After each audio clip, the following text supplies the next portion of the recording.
Hello and welcome to another video of me yapping about anime. Unlike last time when I talked exclusively about Blue Lock Season 2, this video is about two series, an anime based on a manga and a manga only series. They're different but also similar in certain ways since both of them are set around yakuza/shady organizations, but much more importantly to me, they have something else in common. Women.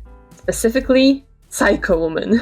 Which brings us to confession time. Hi, I'm Hugh, and I love crazy women in fiction. Now, there's obviously quite a lot of quote-unquote small print regarding that confession. One thing is, as I already said, I'm referring to fictional women and not actual people. Another thing is that I won't like just any type of a crazy woman I read about. It's more that when it comes to those unhinged characters, I'm more inclined to like them than, let's say, your typical character. To paint the picture, some of the unhinged characters that I like are Jinx from Arcane, Makima from Chainsaw Man, Blast from Fullmetal Alchemist. I'm also quite fond of Toga from My Hero Academia, but at the same time, I've never liked Yuno from Mirai Nikki. I was more of a fan of the older girl with the purple hair, whatever her name was, I don't remember. And I'm not too fond of Tanya from Saga of Tanya the Evil either, or pretty much any character from Kakegurui, maybe except for the school president, the girl with the light blue hair. I think she was the school president. But moving on to the actual ladies you can see here on screen. The one on the right is, I think, quite recognizable by now because of the anime.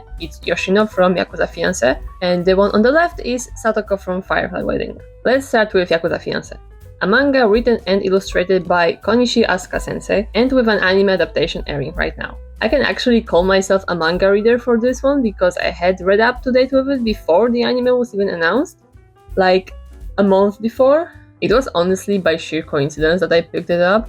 I was in Japan for a bit, and like any other weeb, I spent a fair share of my time there in all sorts of anime manga stores, on top of the more traditional sightseeing. One thing I love doing is walking around manga sections and finding new titles to try out. Sometimes if it looks interesting enough, I'll buy volume 1, but most of the time I just take note of the title and search it up later. And that's exactly how I discovered Yakuza Fiancé, among other titles. And since I'm a helpless binge reader, I read up all the chapters available at the time when I got back to the UK. That was mid-time last year, and it's one of those titles that, if you had asked me before the announcement, I never would have guessed we'd be getting an anime for it. Because I'm enjoying it quite a bit, but all the reasons why I'm enjoying it are also the reasons people on Twitter get cancelled for liking.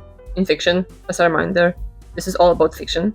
But then when the anime actually came out and I saw which panel they decided to include in the opening, I realized someone really isn't bothered to be the target of Twitter teenagers' attacks. One of the fun parts about having read something before getting an anime of it is knowing the little plot twists and insights from chapters farther down the line. I get why some people don't like it, because it feels like they're spoiling the show for themselves, but I find watching certain scenes with the knowledge I already have really funny. It's the same kind of, oh you sweet summer child, feeling when I know something my friends don't know yet, and I'm just waiting for them to experience what I have in mind. I had that exact moment in the latest episode when Yoshino suggested the rock, paper, scissors game to Kirishima. No spoilers, but it will be brought up again in the future, and it's a pretty funny plot twist in itself.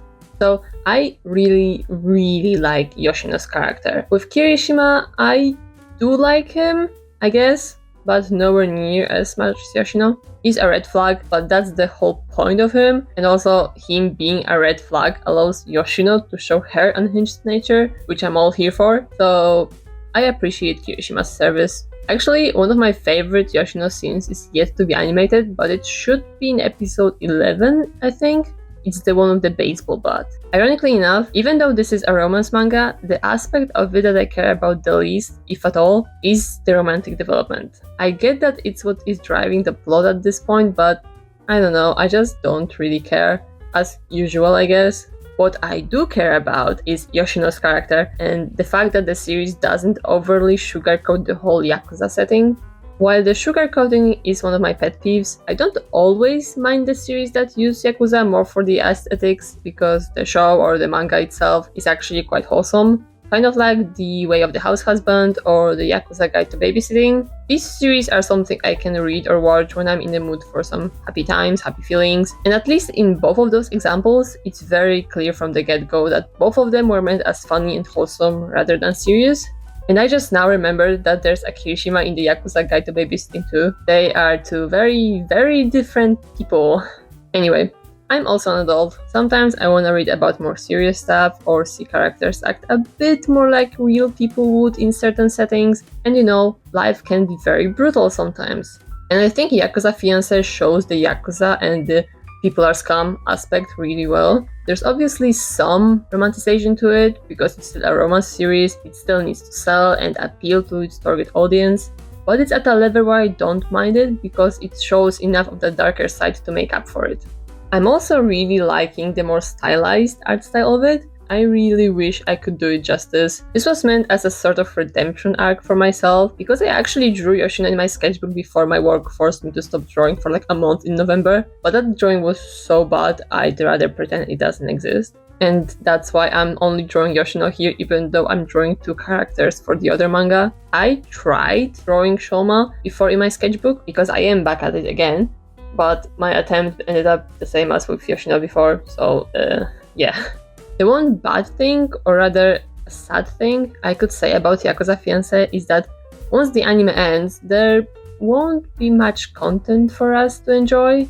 The manga has gone on an indefinite hiatus after chapter 38, and that was I think back in March. Episode 10 covers up to chapter 21, and the opening, which I love by the way, the music for both the OP and the ED is so good. But yeah, it has spoilers of a certain development that happens in chapter 32, which means that even if they don't cover the whole 38 chapters that are out right now, they're gonna come very, very close to it. Maybe that will bring the manga out of the hiatus, but who knows? It's been a while and I'm not too sure about this, but I think the decision about the hiatus was made because of issues with the illegal translations or illegal re-uploads. In any case, unless there was an update that I missed somehow, the latest chapter was released in March of 2024. And this is exactly how I discovered the other manga, Firefly Wedding. Sometimes I don't have the time to keep up with the weekly schedules and then I have to go and catch up to all the chapters, but with monthly ones, I'm usually on time. When Yakuza Fiancé didn't update for April, I just figured the mangaka may be taking a break for that month, but then the same thing happened in May and in June, and that's when I searched it up. I'm not sure when the official hiatus information was announced, but while I was looking for it, I obviously ended up on Reddit, and one of the comments on one of the posts was like, something, but if you like that manga, you may like this one as well. And in case you couldn't tell, I don't need much persuading to pick up a new series. I may not finish everything I pick up, but I generally give a lot of series at least a try. Anyway, this is Firefly Wedding, written and illustrated by Tachibana Oreko-sensei. It's fairly new because it only started serializing last year, I think. There are 50 chapters out right now, and it's already getting an official English translation as well. To put it in simple terms, it's a story about Satoko, this girl here on the left, who suffers from a heart disease that leaves her body weak and has only a short time left to live. Stuff happens, she gets kidnapped, and then even more stuff happens, and she ends up sort of engaged to this yandere assassin type of guy who's both not right in the head and kind of childish at times. She wants to go home, but because the place she was taken to when she was kidnapped is, let's say, far away, it's not that easy.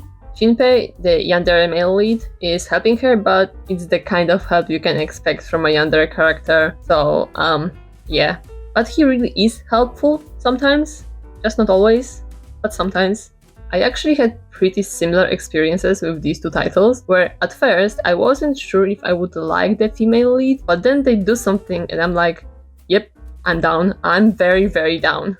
With Yoshino, it took like 2-3 chapters because I did find her funny from the start, but I only really started liking her after her true colors started showing. With Satoko, all of that happened in the first chapter.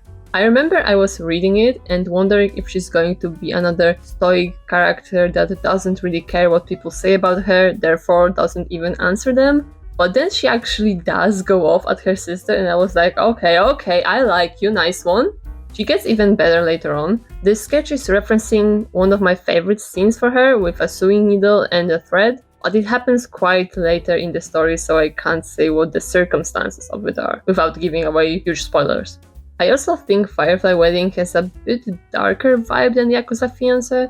I don't know if it's just me, because even though Yakuza Fiancé shows a lot of the shady and the unhinged stuff, it's still quite heavy on the comedy aspect, and at the end of the day, the main leads are kind of OP.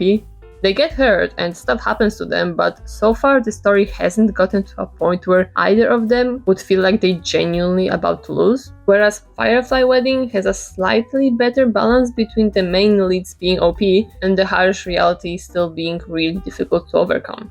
It's probably also because of the setting not being modern Tokyo where the police and all that exists. I think the characters in Firefly Wedding are slightly more nuanced than in Yakuza Fiancé, but it could be because, so far, for every important or semi-important character that appeared in the story, we've been given some parts of their background or at least the reason why they do the shit they do. I think Yakuza Fiancé focuses more on the main couple and only gives the side characters the not minimal, but close to minimal attention. That's my opinion on it anyway. And it's once again that I like the female lead, I like the male lead, I like Shinpei more than I like Kirishima, but when it comes to the romance plotline, it's okay, I guess. I'm more interested in learning about the actual physical place they're at and the people there than I am in seeing the couple's development, but I don't mind it. It's written in a way that makes sense so I can see why people may be invested in them. When it comes to the romance aspect, I would actually be more inclined to be invested in the implied or unofficial or it's complicated situationship between this girl in the middle, Asagiri, and another character she has a past with. The thing about my opinion on her is that at first I was quite indifferent about her character because in a story where basically every single character is insane in one way or the other, she didn't really stand out to me that much when she was first introduced. But then more information gets revealed and the backstory hits and then the latest developments from the most recent chapters happens but that would be considered heavy spoilers so I won't elaborate. But she is actually my favorite character from Firefly Wedding right now. Satoko, the female lead, who I still like very much, is either top 2nd or top 3rd, I'm not too sure myself. But her, god I love her. I don't think I'll be seeing her anytime soon though, because given what happened in the latest chapter, the next few updates should be focused on Shinpei, the male lead, and that's also fine. I'm really hoping we'll learn more about him. The stuff some background characters were saying in that chapter really seemed that way, so yeah, I'm looking forward to that. And that is everything I had to say about these two series for now. As for the sketches, I really needed to draw some woman after that Blue Lock spread. Yoshino was definitely more difficult because of the art style. Whenever I do these sketches, I'm not trying to imitate it one-to-one. I do some adjustments that are more to my taste, but I'd like them to kind of resemble the original. And with Yoshino, it's just more difficult. And I somehow managed to stop myself from making them too detailed. Thank God. The poses weren't as challenging as Blue Lock ones because my brain needed to rest, but I think they look pretty enough to me. I'm not sure how I feel about the coloring, but I don't hate it, so that's good enough. For Asagiri, the girl in the middle, I'm not aware of any colored art of her, so I just guessed the colors from the tones used for her in the manga, so it may not be accurate, but it's the best I could do. I just really wanted to draw her. I love her so much. Anyway, that's it. Thank you to anyone watching, and I'll talk to you next time. Bye!